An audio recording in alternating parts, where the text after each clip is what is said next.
पड़ोशी पश्चिमबंग दीघारे ओडिया व्यवसायी को नाली आखि देखाइबा परे भोगराई चंदनेश्वर बजार बंगाली मुक्त अभियान आरंभ होइथिला।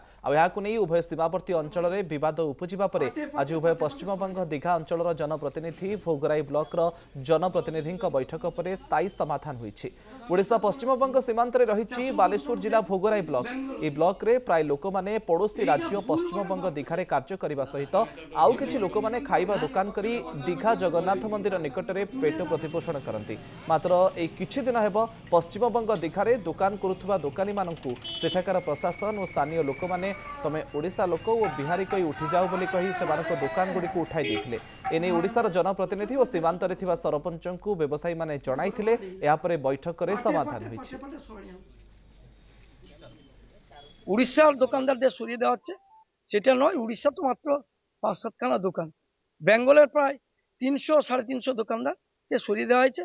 যারা আজকে আপনাদের কাছে এই কমপ্লেনটা করেছে তারাও জানেন এখানে যে বার্তাটা দেওয়া হচ্ছে ভুল বার্তা। আমাদের ভিতর একটা সম্প্রীতির বার্তা এরা নষ্ট করে দিচ্ছে।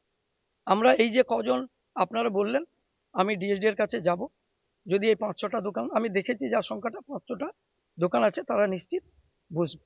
पश्चिमबंग जो कार्यक्रम कार्यानुष्ठान नहीं आमर ओडिया दुकानी मान जो पलटा जवाब देलु एवं ओडिशार लोक तरफ बहुत समर्थन मिलता एवं प्रशासन भी आमर बहुत आमको सहयोग कर। तो आज जो नेता मैंने उठे आम ओडिया दुकानी मानू से तरफ गोटे प्रस्ताव आसला गोटे बसिक सहमति गोटे समाधान पाई।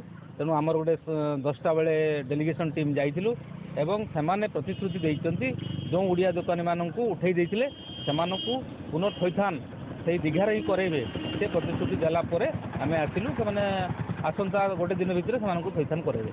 पड़ोशी पश्चिमबंग दीघारे ओडिया व्यवसायी को नाली आखि देखाइबा परे भोगराई चंदनेश्वर बजार बंगाली मुक्त अभियान आरंभ होइथिला।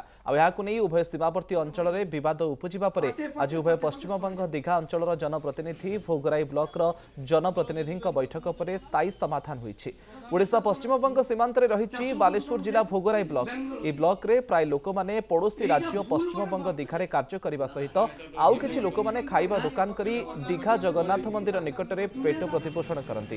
मात्र एक किछि दिन हेब पश्चिमबंग दीघारे दुकान करुथुबा दोकानी माननकु सेठाकार प्रशासन और स्थानीय लोक माने तमे ओडिशा लोक और बिहारी कई उठी जाओ बोली कही सेमानक दुकान गुडी को उठाई देथिले। एने ओडिशार जनप्रतिनिधि और सीमांत रे थिबा सरपंचंकु व्यवसायी माने जणाइथिले। या परे बैठक रे समाधान होइछि। उड़ीसार দোকানদারদের সরিয়ে দেওয়া হচ্ছে সেটা নয়। উড়িষ্যা তো মাত্র ৫-৭খানা দোকান, বেঙ্গলের প্রায় ৩০০-৩৫০ দোকানদারকে সরিয়ে দেওয়া হয়েছে। যারা আজকে আপনাদের কাছে এই কমপ্লেনটা করেছে তারাও জানেন এখানে যে বার্তাটা দেওয়া হচ্ছে ভুল বার্তা। আমাদের ভিতর একটা সম্প্রীতির বার্তা এরা নষ্ট করে দিচ্ছে। আমরা এই যে কজন আপনারা বললেন, আমি ডিএসডি এর কাছে যাব, যদি এই ৫-৬টা দোকান আমি দেখেছি যা সংখ্যাটা ৫-৬টা দোকান আছে তারা নিশ্চিত বুঝবে। पश्चिमबंग जो कार्यक्रम कार्यानुष्ठान नहीं आमर ओडिया दुकानी मान आम जो पलटा जवाब देलु एवं ओडिशार लोक तरफ बहुत समर्थन मिलता एवं प्रशासन भी आमर बहुत आमको सहयोग कर। तो आज जो नेता मैंने उठे आम ओडिया दुकानी मानू से तरफ गोटे प्रस्ताव आसला गोटे बसिक सहमति गोटे समाधान पाई।